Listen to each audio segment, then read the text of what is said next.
The Story of King Arthur and His Knights by Howard Pyle. The Book of the Three Worthies. Foreword and Prologue.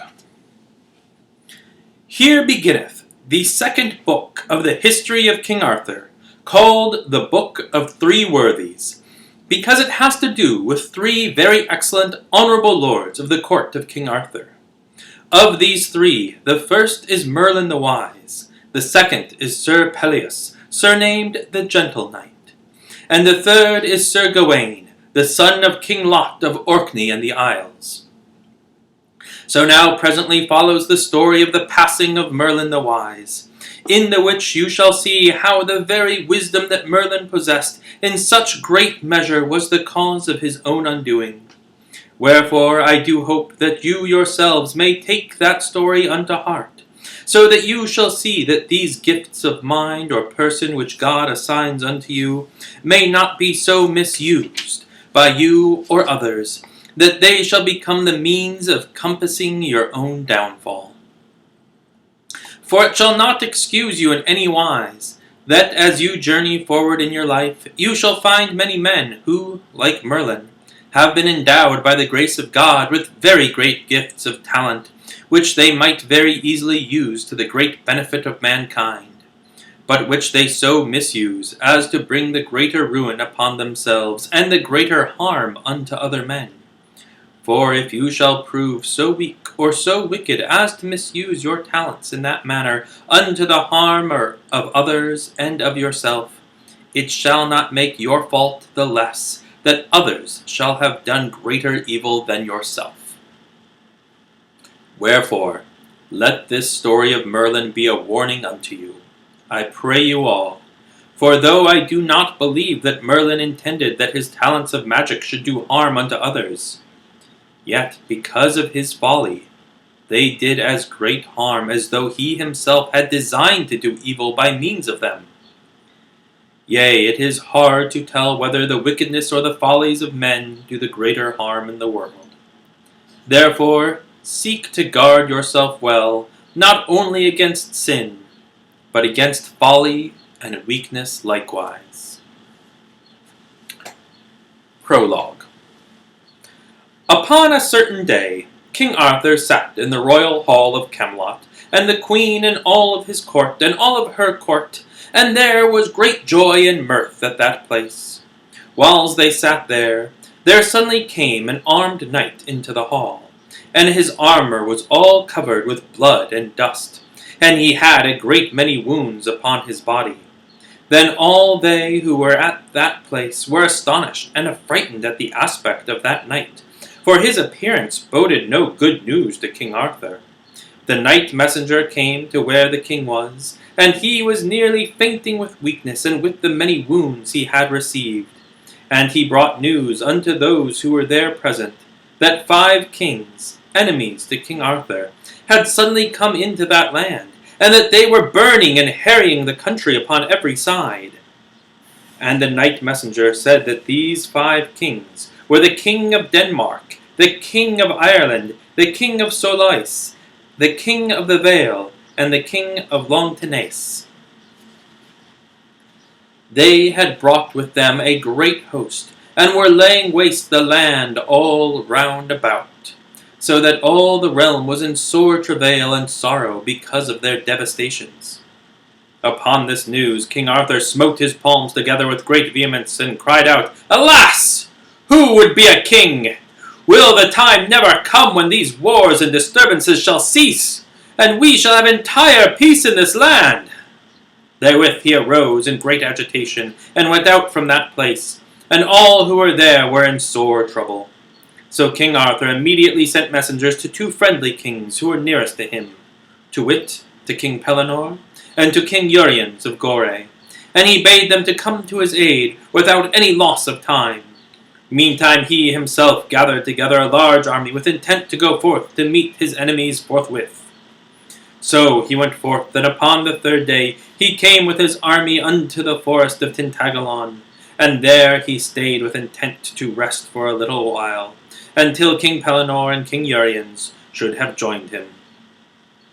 But the 5 kings, his enemies, had news that King Arthur was at that place, and thereupon they made a forced march through North Wales, with intent to strike him ere those other 2 kings could come to his aid. So they came by night to where King Arthur was, and they fell upon him so unexpectedly that there was great danger of his army being put to rout before that assault. But King Arthur drew his army together by his own courage and large-heartedness, and so they defended themselves with a great spirit, until King Pellinore appeared with his army and joined in that battle.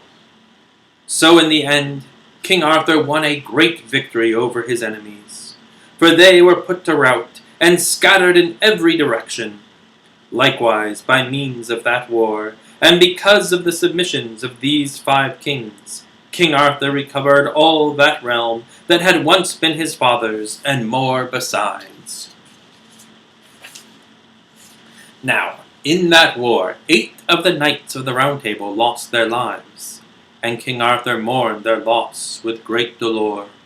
For these were the first knights of the Round Table who had lost their lives in doing battle in his defence. Whilst King Arthur was grieving very sorely for these 8 knights, Merlin came unto him, and he said, Be not downcast, lord, for lo, thou hast many excellent knights still left about thee, and thou canst certainly not have a very great deal of trouble in filling those 8 places that have been thus made empty by death. Now, if thou followest my counsel, thou must choose some very worthy adviser from the knights companions of thy Round Table, and thou wilt consult with him in this matter, for the counsel of 2 is better than the counsel of 1, and between ye may fill those places made vacant by war. This counsel appeared very good to King Arthur, so he did as Merlin advised. For that morning he summoned King Pellinore to his privy closet, and laid the matter before him, and they 2 communed together thereupon. In that consultation King Pellinore advised King Arthur in this wise, that there should be 4 old and worthy knights chosen to fill 4 of those empty seats, and that there should be 4 young and ardent knights chosen to fill the other 4 seats, and in that manner all those 8 seats should be filled. Now that advice appeared to King Arthur to be good, wherefore he said, Let it be that way. So first they 2 chose the 4 knights as follows. There was King Uriens of Gore, and King Lac, and Sir Hervase de Riol, and Sir Gallier of Rouge. And from the younger knights of the court, they chose Sir Mervase of Les Sales, and Sir Lionel, the son of King Ban of Benwick, and Sir Cador of Cornwall, so that there was only 1 place yet to be filled. Now, it was a very hard thing to determine who should fill that place, for there were at that time 2 very honourable young knights at the court. One of these was Sir Bodemegas, a young knight, brother of Sir Iwain, and the son of King Uriens of Gore, and Queen Morgana le Fay, which lady was half-sister unto King Arthur, as hath been aforetold. And the other young knight was Sir Tor, who, though late come to the court, had performed several very famous adventures. And Sir Tor was a son of King Pellinore, though not of his queen, and King Pellinore loved him a very great deal. Then King Pellinore said to King Arthur, Lord, there are certainly but 2 knights in all thy court to choose from, for to fill this 8th seat at the Round Table. One of these is thy sister's son, Sir Bodemegas, and the other is my son, Sir Tor. Now I may not advise thee in this matter, wherefore do thou, Lord, choose the one or the other of these young knights to fill that place. But this I may say, that it will please me very greatly if thy favour should fall upon Sir Bodemegas. For then would all the world believe that I have been above reproach in my dealings in this affair. Whereas, should Sir Tor be chosen, all men would say that I favoured mine own son. Then King Arthur meditated upon this matter for a long while, and by he spoke and said, Sir, I have weighed this whole affair, and it is my belief that Sir Tor is the better knight of those twain, for he hath performed several very excellent adventures, while Sir Bartimaeus, though a worthy knight, hath not yet made manifest any great achievement in the fields of chivalry. So in God's name, let Sir Tor be seated a companion of the Round Table." Then King Pellinore said, "So be it." And thereupon they both arose and went forth from that place. And lo, that very moment the names of those 8 worthies so chosen appeared each upon the back of the seat at the Round Table that appertained unto him. And so the decision of those 2 knights was confirmed in the sight of all the world in that manner. Now when the word of all this reached the ears of Queen Morgana le Fay, she was greatly affronted that Sir Bartimaeus, her son, should have been passed by, and that another should have been chosen in his stead. Wherefore she cried out against King Arthur in the hearing of several people, saying, "Ha! How is this? His blood and kinship of no account in the eyes of this king, that he passes by so worthy a knight as his own nephew, to choose one who is not of lawful birth in his stead? Now my husband's house has suffered many grievous ills at the hands of King Arthur. For lo, he hath taken away our royal power, and hath made us all little better than captives in his own court. This in itself is as great an affront as though we were bitter enemies instead of his nigh of kin. But this that he hath now done to my son in thus passing him by is a greater affront than that other." And Queen Morgana le Fay spake in this wise not only to King Uriens, who was her husband, but to Sir Ewain and to Sir Bartimaeus, who were her sons. But King Uriens of Gore rebuked her for her speech, for he had grown to love King Arthur very much because of the high nobility of his nature. And likewise Sir Ewain rebuked her, saying that he would listen to no ill thing said of King Arthur. For that not only did he love King Arthur better than anyone else in all the world, but that the king was at once the looking-glass of all knighthood, and likewise the very fountain-head of honour. So spake these 2. But Sir Bartimaeus hearkened to what his mother, Queen Morgana, said, for he was very angry with King Arthur, because the king had passed him by. Wherefore he took his departure from the court without asking leave of King Arthur, and went errant in quest of adventure. And at this King Arthur was very sorry. Now, as aforesaid, Queen Morgana le Fay spake her indignation to several other people of the court, so that word thereof came at last to the ears of King Arthur, and grieved him a very great deal. So when Queen Morgana came to him one day, and besought his leave for to quit the court, he spake to her with great sadness of spirit, saying, "My sister, I am very sorry that you are not pleased with what I have done in this matter. For God knows that I have endeavoured to do the best of my power, and though I would rather a great deal that Sir Bartimaeus were fellow of the Round Table, yet it was my very honest belief that for several reasons Sir Tor had the best right to a seat at that table. Now if I choose otherwise than according to my right judgment, what virtue would the Round Table have, seeing that I should have shown favour unto a man because of his kinship to me?" Then Queen Morgana le Fay said with great heat, "Sir, all that you say only adds to the affront that our house hath sustained at your hands.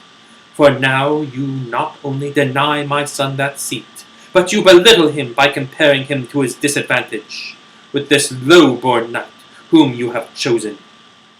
Now the only pleasure that I can have in talking to you is to beseech you to let me go away from this place." Then King Arthur, speaking with great dignity, said, "Lady, it shall be as you would have it, and you shall go whithersoever it please you. For God forbid that I should stay you in your wishes. Moreover, I shall see to it that you shall not depart from this place without such a court for company as may very well befit one who is the wife of one king and the sister of another." And so he did, as he said he would do. For he sent Queen Morgana le Fay away from his court with great honour and in high estate of circumstance.